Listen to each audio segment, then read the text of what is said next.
नमस्कार दोस्तों, 9 months pregnancy channel में आपका बहुत-बहुत स्वागत है। इस वीडियो में हम जानेंगे प्रेगनेंसी के चौथे महीने के बारे में। चौथे महीने में शिशु का विकास गर्भ में कितना हो जाता है, शिशु का वेट, शिशु की हाइट, उसके कौन-कौन से ऑर्गन्स बन जाते हैं और एक जो सवाल होता है कि बच्चा क्या आपको किक देगा या नहीं देगा। तो सारी की सारी बात हम इस वीडियो में करने वाले हैं। तो चलिए दोस्तों वीडियो को शुरू करते हैं। प्रेगनेंसी का चौथा महीना यानी कि अप्रॉक्सिमेटली आपका 13 हफ्ते से लेके 16 हफ्ते का समय।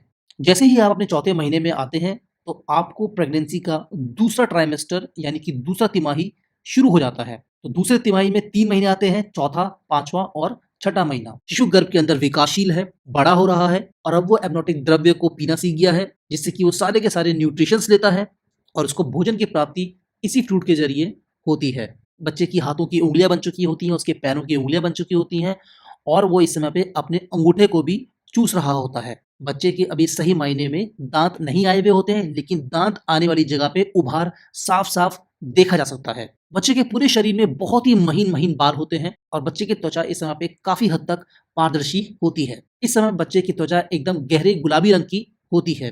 पहले तिमाही में बच्चा अपनी शेप ले रहा होता है, उसकी आँखें साइड्स में होती है, लेकिन चौथे महीने के आते-आते बच्चे की आँखें एकदम सही जगह पे आ जाएँगी और शिशु एक मानव शिशु की तरह दिखना शुरू हो जाएगा। शिशु के कान का विकास भी काफ़ी अच्छी गति से चल रहा होता है। बहुत ही कम शिशु ऐसे होते हैं जो इस समय से ही पेट से बाहर से आने वाली आवाज़ों को सुन पाते हैं, लेकिन कुछ बच्चों में ये क्षमता आ जाती है। लेकिन जैसे ही आपका चौथा महीना समाप्त होगा, तो बच्चे के कान अच्छी तरीके से डेवलप हो जाएँगे और वो बाहर की आने वाली आवाज़ों को सुन पाएगा। तो इसका अर्थ ये है कि जैसे ही आपका चौथा महीना खत्म होगा और आपका 5वां महीना शुरू होगा, तो अब आपको कोशिश करनी है अपने बच्चे से बात करने की या उसको मधुर संगीत सुनाने की, क्योंकि वो बाहर से आने वाली आवाज़ों को सुन सकता है और अपनी पसंद और नापसंद के हिसाब से प्रतिक्रिया भी दे सकता है।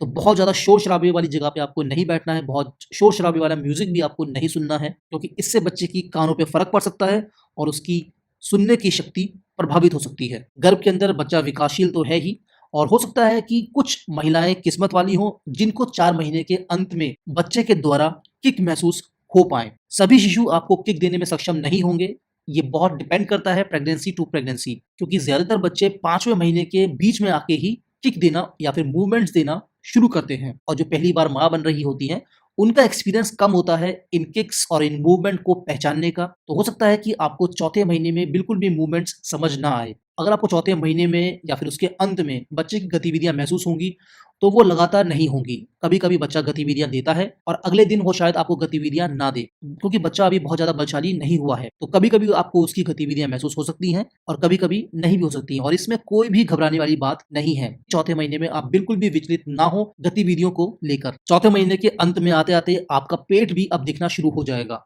अब ये भी काफ़ी चीज़ों के ऊपर डिपेंड करता है। अगर आप बहुत लंबी हैं, बहुत पतली हैं, तो हो सकता है कि आपको चौथे महीने के अंत में भी अपने पेट पे कोई उभार ना दिखे। तो घबराने वाली बात नहीं है, आपको सिर्फ़ अपने डॉक्टर के पास जाते रहना है। डॉक्टर टाइम टू टाइम सब कुछ चेक करते रहते हैं और उनके हिसाब से अगर सब कुछ सही चल रहा है, तो सब कुछ सही चल रहा है। अगर हम बच्चे के साइज़ की बात करें, तो बच्चे की लंबाई तकरीबन 4 से लेके 5 इंच के बराबर हो चुकी होती है और अगर हम बच्चे के वज़न की बात करें, तो बच्चा 115 से लेके 140 ग्राम के बीच में हो चुका होता है। तो दोस्तों ये थी पूरी जानकारी बच्चे के डेवलपमेंट्स, उसके ग्रोथ के बारे में, जो कि चौथे महीने में और चौथे महीने के अंत तक आते-आते आपको दिखाई देंगी। वीडियो अगर आपको अच्छी लगी हो तो वीडियो को लाइक करें, चैनल में अगर आप पहली बार आए हैं तो चैनल को सब्सक्राइब करें। इस वीडियो को देखने के लिए बहुत-बहुत धन्यवाद। मिलते हैं अगली वीडियो में, तब तक के लिए नमस्कार।